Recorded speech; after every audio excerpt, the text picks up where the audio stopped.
A península da Crimeia tem sido por muito tempo um ponto de tensão. Desde a anexação ilegal pela Rússia em 2014, ela foi transformada em uma imensa fortaleza militar. Por anos, serviu como plataforma de lançamento para a agressão russa e símbolo das ambições expansionistas do Kremlin. A invasão em larga escala em 2022 só aumentou sua importância estratégica. Da Crimeia, a Rússia projetava poder sobre o Mar Negro e lançava ataques devastadores de mísseis contra cidades ucranianas. A península não era apenas território ocupado, era o coração da Frente Sul, um centro logístico que alimentava a máquina de guerra e sustentava as forças russas no sul da Ucrânia. Para Kyiv, desafiar o controle russo sobre a Crimeia não era apenas uma questão de recuperar terras.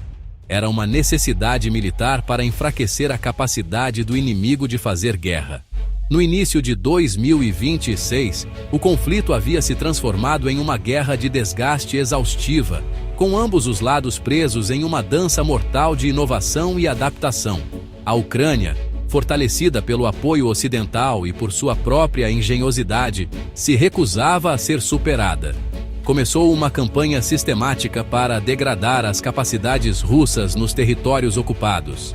Era uma guerra nas sombras, travada com drones, forças especiais e ataques de precisão bem atrás das linhas inimigas. Os alvos eram escolhidos a dedo: Media Group, explosions at ammunition depots, command centers being destroyed, stock, distribute, equally, postos de comando, depósitos de munição, sistemas de defesa aérea e artérias logísticas. Cada ataque bem-sucedido era uma pequena vitória, um pedaço arrancado da formidável estrutura militar russa. O objetivo era tornar a manutenção da Crimeia insustentável e cara para o Kremlin, transformando sua fortaleza em um passivo. O dia 13 de janeiro de 2026 se tornaria um capítulo marcante nessa guerra nas sombras. Numa noite fria de inverno, a Ucrânia decidiu atacar um alvo de imenso valor. Era uma operação ousada e complexa, que exigia timing perfeito, engano e, claro, um pouco de sorte. O alvo não era qualquer instalação militar. Tratava-se de um depósito bem guardado, abrigando algumas das armas mais temidas da Rússia. Media Group, Iskander Missile Launchers in Storage, Satellite Image of Missile Depot in Crimea Vostok e Distributes, equally. Os mísseis balísticos Iskander-M. Acertar esse alvo enviaria uma mensagem clara a Moscou. Mostraria que nenhum lugar estava seguro, nem mesmo a península da Crimeia, fortemente fortificada. O ataque era uma aposta, mas uma que a Ucrânia estava disposta a fazer para mudar o equilíbrio de poder. Essa única operação resumiu a natureza do campo de batalha moderno na Ucrânia. Era um conflito em que tecnologia e tática mudavam constantemente. Drones identificavam alvos, sistemas de guerra eletrônica cegavam o inimigo e mísseis de precisão davam o golpe final. O ataque ao depósito de Iskander foi mais do que uma explosão na noite. Foi uma demonstração da crescente sofisticação da Ucrânia e de sua determinação inabalável de lutar por sua soberania.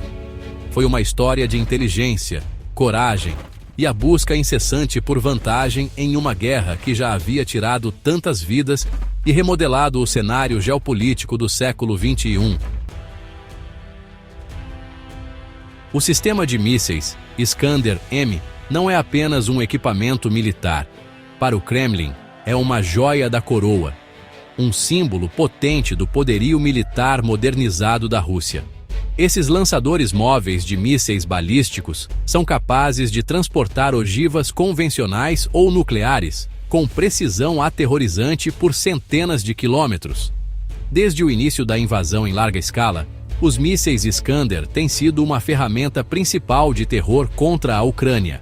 Eles atingiram prédios residenciais, usinas de energia e infraestrutura crítica, causando destruição generalizada e perda de vidas.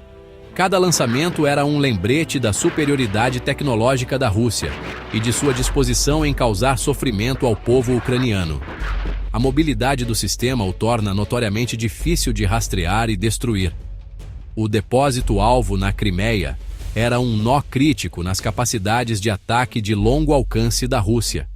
Era mais do que um simples depósito, era um centro estratégico para toda a Frente Sul.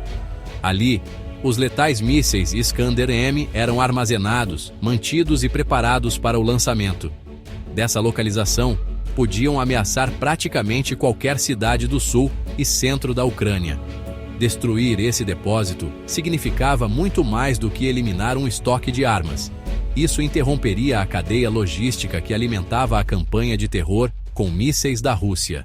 Obrigaria os militares russos a repensar toda a estratégia para armazenar e implantar esses ativos valiosos, criando um pesadelo logístico e reduzindo a frequência de ataques devastadores.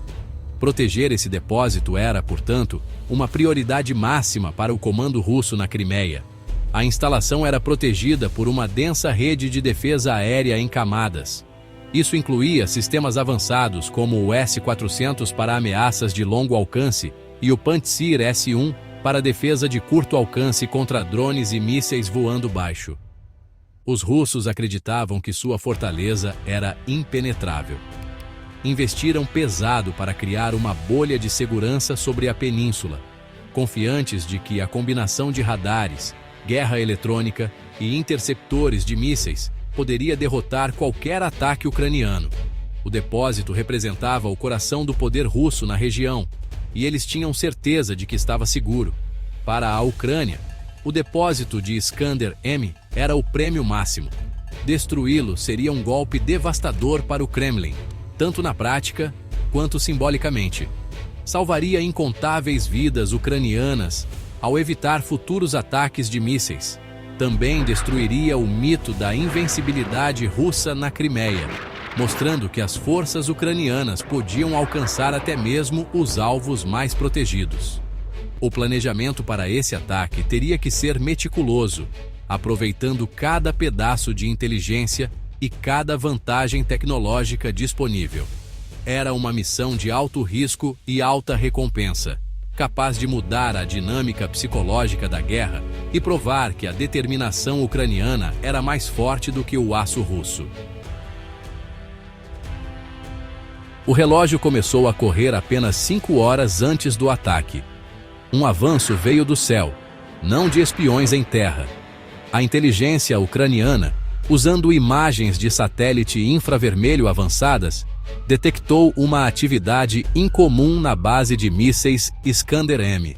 As assinaturas de calor eram inconfundíveis. Os russos estavam preparando ativamente seus lançadores móveis para um ataque iminente e em larga escala. As imagens térmicas mostravam as equipes abastecendo os mísseis e posicionando-os para disparo. O alvo era claro: a já debilitada rede de energia da Ucrânia. O Kremlin planejava mergulhar o país na escuridão e no frio durante o rigoroso inverno, uma tática usada repetidamente para tentar quebrar a vontade da população. Essa descoberta transformou a situação em uma corrida desesperada contra o tempo. A informação foi imediatamente repassada ao mais alto comando militar ucraniano. Uma decisão crítica precisava ser tomada, e rapidamente. Eles podiam esperar pelo ataque russo e tentar interceptar os mísseis, uma tarefa difícil e sem garantia de sucesso. Ou podiam correr um risco monumental. Podiam lançar um ataque preventivo para destruir os mísseis antes mesmo que deixassem o solo. A escolha era clara, embora assustadora. Um ataque preventivo era a única forma de garantir a segurança das cidades e evitar mais uma onda de destruição. A ordem foi dada: neutralizar o depósito a qualquer custo. A missão foi entregue ao recém-formado Centro de Ataque Profundo das Forças de Sistemas Não Tripulados. Essa unidade especializada estava na vanguarda da abordagem inovadora da Ucrânia à guerra moderna. Eram especialistas em combinar diferentes ativos: drones, forças especiais, guerra eletrônica e aeronaves tripuladas, em uma única operação coordenada. O plano elaborado era complexo e audacioso: dependia de camadas de engano para confundir e sobrecarregar as formidáveis defesas aéreas russas que protegiam o depósito de mísseis. Eles sabiam que um ataque direto seria suicida. Precisavam ser astutos, usando distrações para criar uma brecha onde não havia nenhuma. As horas finais antes da operação foram tensas. Cada elemento precisava ser perfeitamente sincronizado. Os operadores de drones, os pilotos de caça, os analistas de inteligência e os especialistas em guerra eletrônica tinham papéis essenciais. As condições meteorológicas foram analisadas, rotas de voo programadas e canais de comunicação assegurados. O destino da missão, e talvez a vida de milhares de civis ucranianos, dependia da execução impecável desse plano intricado. À medida que o horário do ataque se aproximava, os operadores em um centro de comando secreto, bem no interior da Ucrânia, prendiam a respiração. O jogo estava prestes a começar. O primeiro movimento nesse jogo de xadrez de alto risco foi a enganação. Exatamente às 3h43 da manhã, operadores ucranianos lançaram uma peça única e engenhosa de tecnologia, um drone customizado conhecido como GoGo-M. Esse não era um drone comum de vigilância ou ataque. Sua única função era ser um fantasma, um espectro projetado para enganar o inimigo. O GoGo-M estava equipado com 2 sistemas cruciais. O primeiro era um simulador de sinal sofisticado, capaz de imitar perfeitamente a assinatura eletrônica de uma aeronave muito maior e mais ameaçadora, no caso, um caça F-16. O segundo era um potente sistema de interferência eletrônica, criado para gerar ruído e confusão nas telas de radar russas. O drone GoGo-M iniciou sua rota provocativa, entrando deliberadamente no espaço aéreo monitorado pela rede de defesa aérea russa ao redor do depósito de Iskander. Voava em altitude média, sem tentar se esconder. Pelo contrário, sua missão era ser visto, ser detectado e ser percebido como uma grande ameaça. Seguia um padrão de voo que sugeria um caça preparando-se para um ataque. Para os operadores russos de radar, atentos às telas, parecia que um solitário F-16 havia penetrado suas defesas com ousadia. A assinatura eletrônica era idêntica e o equipamento de interferência do drone só aumentava o caos, dificultando ainda mais a obtenção de um quadro claro da situação. O objetivo principal desse engodo era atrair fogo. Os ucranianos sabiam que a rede de defesa aérea russa na Crimeia era densa e vigilante. Precisavam que os russos focassem sua atenção e, mais importante ainda, gastassem seus valiosos mísseis interceptores em um alvo sem valor. Ao apresentar uma ameaça aparentemente valiosa como um F-16, esperavam desencadear uma resposta imediata e agressiva dos sistemas Pantsir S-1, responsáveis pela proteção de curto alcance. Se os russos mordessem a isca, não só desperdiçariam munição, mas também revelariam temporariamente as posições e o status operacional de suas baterias de defesa aérea. Essa tática era um exemplo brilhante de guerra assimétrica. A Ucrânia, com recursos mais limitados, não podia se dar ao luxo de um confronto direto com as densas defesas aéreas russas. Em vez disso, usou engenhosidade e tecnologia de baixo custo para superar o adversário. O drone GoGo-M era um ativo descartável, um peão sacrificado para criar uma abertura crítica para o ataque real.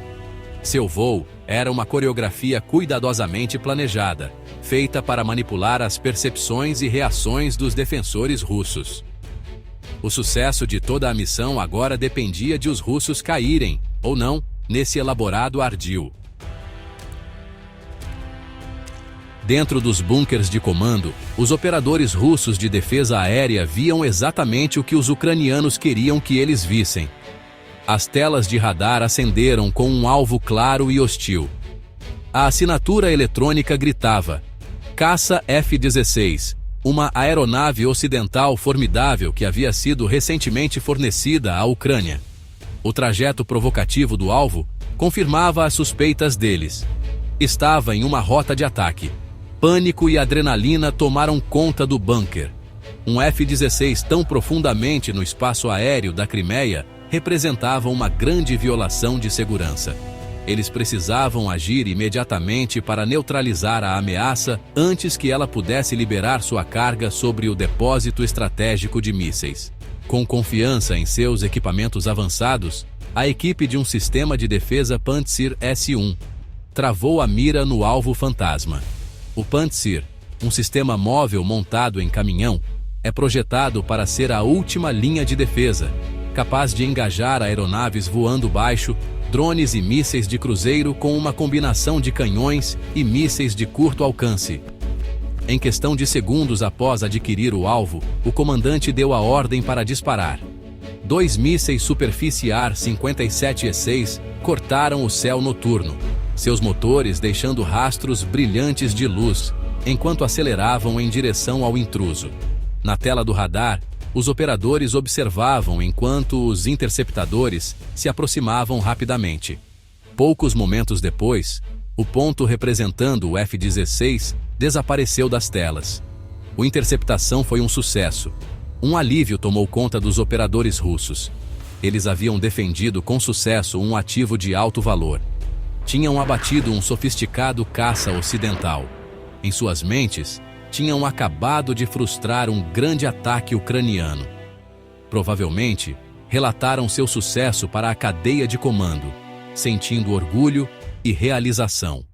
O ataque, eles provavelmente imaginaram, era uma tentativa desesperada e mal executada de Kiev para causar uma distração. Acreditavam que o perigo havia passado e que seus preciosos mísseis Iskander permaneciam seguros nos bunkers. Mas esse sentimento de alívio e triunfo era perigosamente prematuro. Era exatamente o estado emocional e tático que os planejadores ucranianos esperavam induzir. Os russos morderam a isca completamente. Focaram toda a atenção no alvo falso. Comemoraram sua destruição e baixaram a guarda, acreditando que a ameaça imediata havia acabado. Essa falsa sensação de segurança criou uma janela crítica, embora breve, de vulnerabilidade. O abate bem-sucedido, ironicamente, os deixou menos seguros. Eles não perceberam o verdadeiro perigo, que agora se aproximava de forma silenciosa e rápida por outra direção. Um perigo para o qual seus sistemas já não estavam totalmente preparados. No momento em que o sistema russo Pantsir lançou seus mísseis contra o drone Chamariz, o ataque real começou. A janela de oportunidade era incrivelmente pequena, medida em meros segundos. Apenas 12 segundos após a destruição do drone Gogom, a verdadeira tempestade chegou. 2 caças F-16 ucranianos, voando a uma altitude incrivelmente baixa, dispararam em direção ao alvo. Eles voavam a menos de 30 metros acima do solo, abraçando o terreno para permanecer abaixo do limiar de detecção dos sistemas de radar S-400 de longo alcance da Rússia. Essa técnica de voo, Nap of the Earth, era extremamente perigosa e exigente para os pilotos, mas essencial para alcançar a surpresa completa. Os russos estavam olhando para cima, não para baixo. Estes não eram sinais fantasmas em uma tela. Eram F-16 reais, pilotados, um símbolo do apoio ocidental e uma nova e poderosa ferramenta no arsenal da Ucrânia. Cada jato estava armado para uma missão específica, a supressão de defesas aéreas inimigas, ou CAD. Cada um carregava 2 mísseis AGM-88 HARM. HARM significa Míssil Anti-Radiação de Alta Velocidade, uma arma projetada para fazer uma coisa muito bem: caçar e destruir sistemas de radar inimigos. O míssil seguia pelas emissões eletrônicas de uma antena de radar, transformando efetivamente a maior força do inimigo, sua capacidade de ver, em sua maior fraqueza. Os pilotos tinham um objetivo claro: cegar as defesas aéreas russas que protegiam o depósito de Iskander. Quando os F-16 subiram para a altitude de lançamento, seus sistemas detectaram instantaneamente as emissões de radar da bateria russa Pantsir S-1, que acabara de disparar contra o Chamariz. O radar do Pantsir ainda estava ativo, varrendo o céu em busca de quaisquer ameaças subsequentes. Isso o tornava um alvo perfeito. Os pilotos ucranianos adquiriram seus alvos e lançaram seus 4 mísseis AGM-88 ARM em uma salva coordenada. Os mísseis aceleraram para velocidades supersônicas, seus sensores travados na fonte dos sinais de radar russos. Para os operadores russos no veículo Pantsir, quase não haveria aviso. A ameaça não vinha do céu acima, mas diretamente em direção à sua antena de radar. Os F-16Is não demoraram. Imediatamente após liberar suas armas, eles fizeram uma curva fechada e mergulharam de volta para uma altitude baixa, virando para sair da área tão rapidamente quanto haviam chegado. Sua parte da missão estava completa. Eles haviam entregue a carga útil que pretendia abrir um buraco no escudo defensivo russo. O destino da missão agora dependia dos mísseis AGM-88 e da complexa cadeia de eventos que se seguiria. Os pilotos executaram sua ousada corrida de baixa altitude impecavelmente, explorando o breve momento de confusão e vulnerabilidade que o drone chamariz havia criado tão brilhantemente. O verdadeiro show de fogos estava prestes a começar.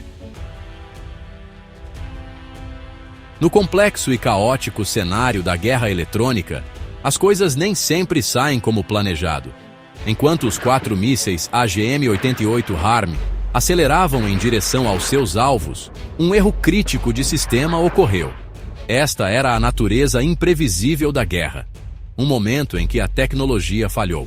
2 dos 4 mísseis, em vez de permanecerem travados no alvo principal, o radar Pantsir S-1, subitamente desviaram de sua trajetória de voo pretendida.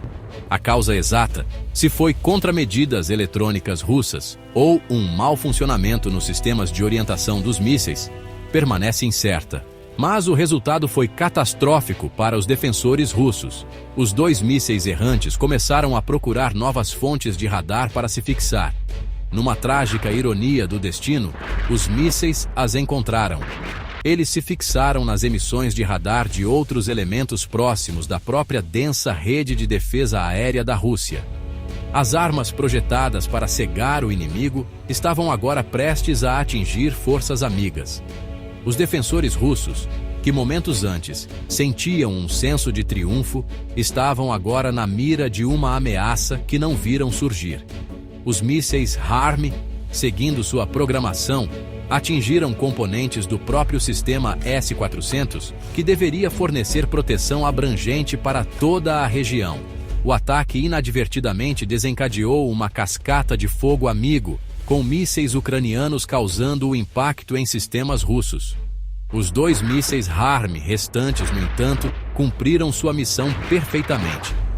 Eles atingiram diretamente o sistema Pantsir S-1 alvo, aquele que havia sido atraído pelo drone chamariz. O impacto foi devastador, resultando em uma explosão massiva que obliterou o veículo e sua tripulação.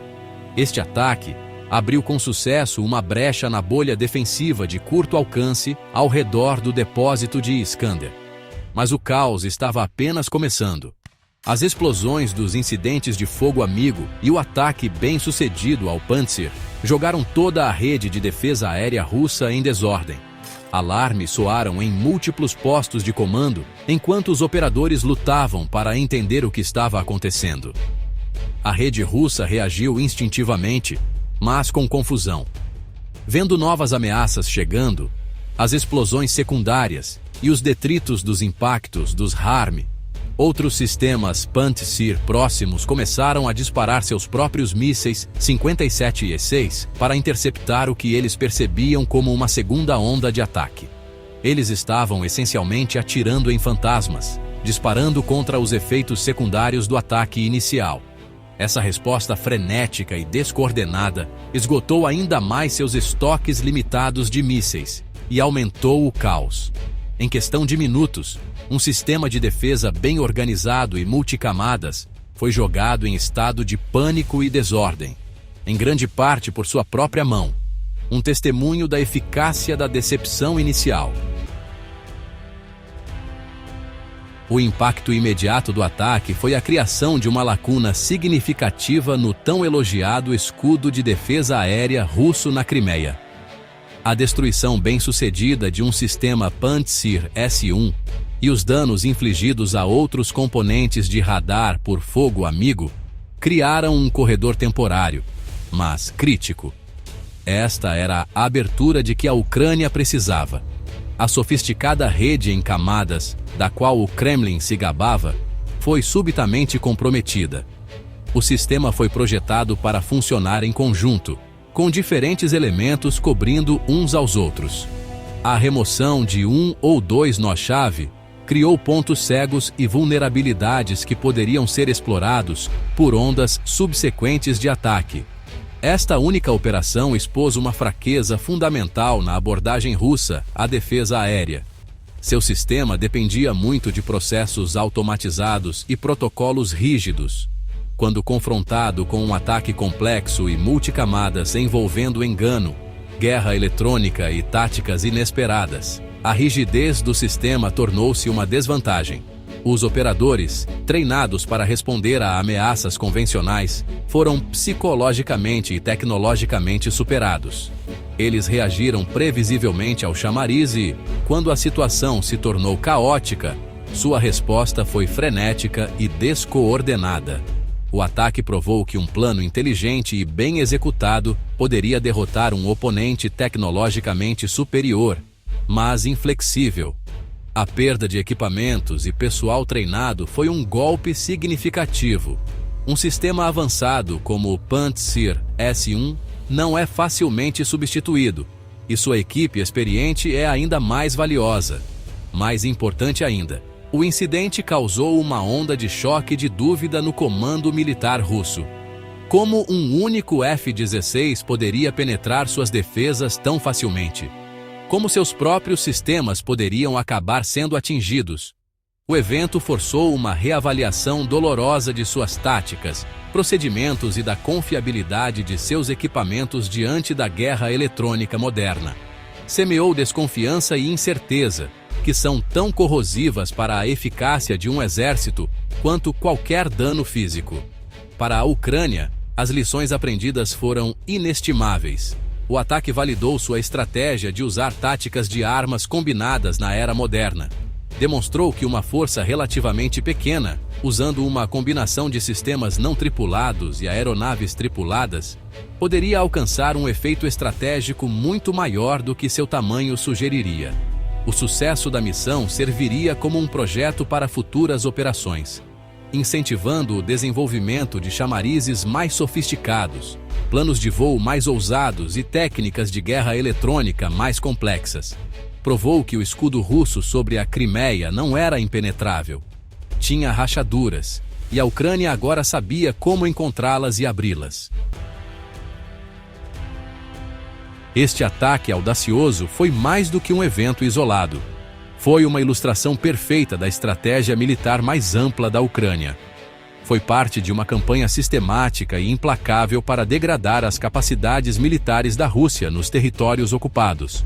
O ataque ao depósito de Iskander foi coordenado com outros ataques ao longo da frente, como os depósitos de munição e combustível em Donetsk.